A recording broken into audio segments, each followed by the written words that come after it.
Hi guys, this is Leela. Welcome to my channel Leela WebDev. In this video, we will learn about the introduction of the Dockerfile. So why we need to learn about this Dockerfile? Let's try to learn. In this video, let us understand how to build the custom images. So that means, up to now what we have did it, we are already pulling the images from the Docker Hub public, right? Now it's time for us to create our own images. So how we can create these own custom images? Let's try to learn.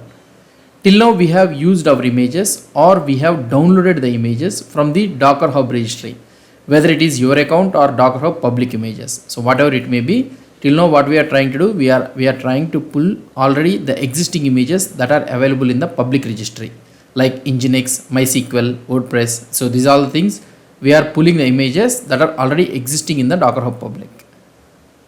Now what we have to do is, as per our organization requirement, we have to build some custom images. Why? Because as per our requirements, so we cannot find the images exactly meeting our requirements in the Docker Hub public registry.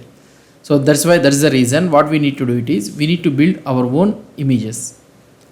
So what is custom image? So what are custom images actually? So the images which are required as per your organization application deployment is called as an custom images. So what? The images which are required as per your organization or the client application development. So that is the thing. These images cannot be found public. So these images we cannot find it in the public. You need to understand the client requirement, and based on that you have to test and you have to build the image and you have to deploy it. For that we need to understand how to build our own images. For that reason you need to understand what is a Dockerfile. So because of that reason we need to understand Dockerfile. So now you need to understand that why we need a Dockerfile in order to build the custom images. So why we need the custom images? Because according to the client requirement or the organization requirement, so those type of requirements we cannot be able to find that one directly in the Docker Hub public. So because of that reason, so we need to build our own custom images. So for building our own custom images, what we need to do, we need to understand first the Dockerfile. So then only we can build our own custom images. That is the concept. Today we are going to see what is a Dockerfile, and we are going to learn how to write a Dockerfile in the real example. Dockerfile is a simple plain text file written in a key value pair format, something like a JSON type of it will be, not JSON purely, like an env file or something like that. It will be something like it's a key value format. So key and the value will be there. It doesn't need any programming language experience, or it doesn't need any logic to understand behind what you have written inside the Dockerfile. So that means, so for writing the Dockerfile, so you don't think that we need to have a programming experience or some other new programming we need to learn something like that. There is no need. And also by seeing the Dockerfile itself, we can able to understand very easily. Why? Because there will be no logic inside that one also. So it's a key value pair. You can able to understand very easily. Just by looking at the Dockerfile, we can understand what you are trying to do. So by looking at the Dockerfile, we can able to understand what we are trying to do in that Dockerfile. It has all the commands that are needed to build and create a Docker image. So it contains all the commands to build and create a Docker image. Inside the Dockerfile, you will write some parameters. Technically, we call it as in commands. So inside the Dockerfile, what we will write it? I told you, right? It will be a key value pair. So those key value pairs are something like parameters. Technically, we call it as in commands. Those parameters will be used to build the image as per your requirement, and those parameters written in the Dockerfile will be used to build the image as per your requirement. Examples are env, run, maintainer. So these are all the commands which parameters which I am trying to tell you. And then you have write, copy, expose, other parameters we will be having. By default, Docker image build command will look for a file names Dockerfile to build the image.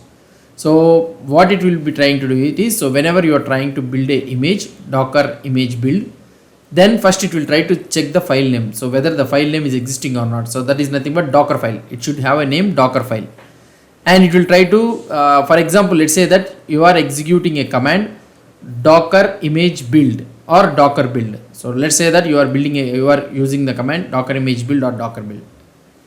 Now it will search for the Dockerfile in the current directory and also in the subdirectories in a recursive order as well. So whenever you try to run this one, the command will try to search for the Dockerfile. So the Dockerfile name should be something like Dockerfile. It will search for the file with the name as like this Dockerfile. it will search for like that one. So it will try to check whether the Dockerfile is existing or not in the current directory or in the subdirectories, whether it is existing or not. Inside the file, you will write the parameters like env, from, run, maintainer, expose, copy, stop signal. These are all the things you will write. You will use the parameters, etc. Will use it. We can use single manifest to build images for different environments using naming conventions like dockerfile.prod and dockerfile.dev, etc. Why? Because I am trying to tell you. So just similarly, so if you want to have the same image build commands, but you need to use it for a different production environment. So like dev environment and production environment or QA environment. If you want to have the same type of parameters, means you can use this one as dockerfile.prod, dockerfile.dev. Like this we can use it. So this is the best practice. We will be using it.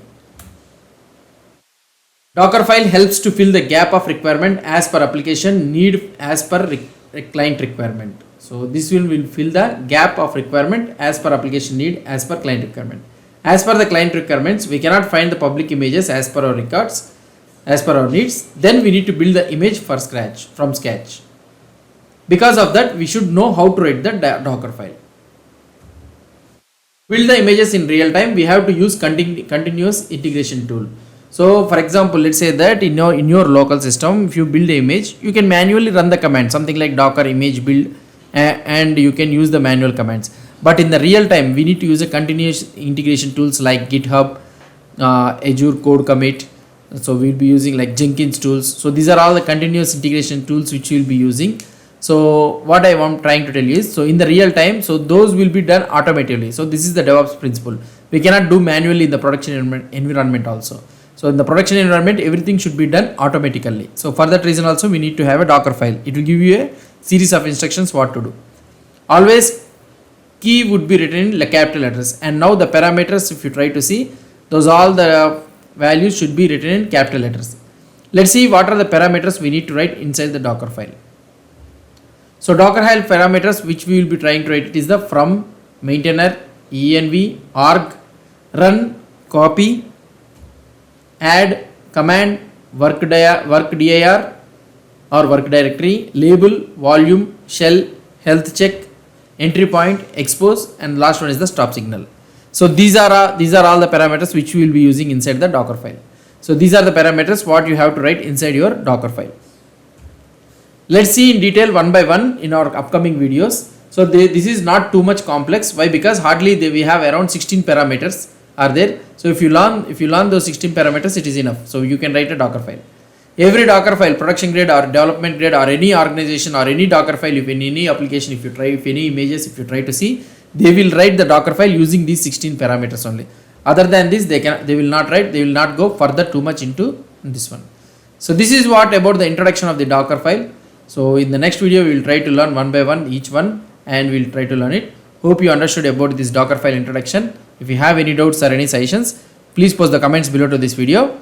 And if you like this video, please do support me by subscribing to my channel. Thank you.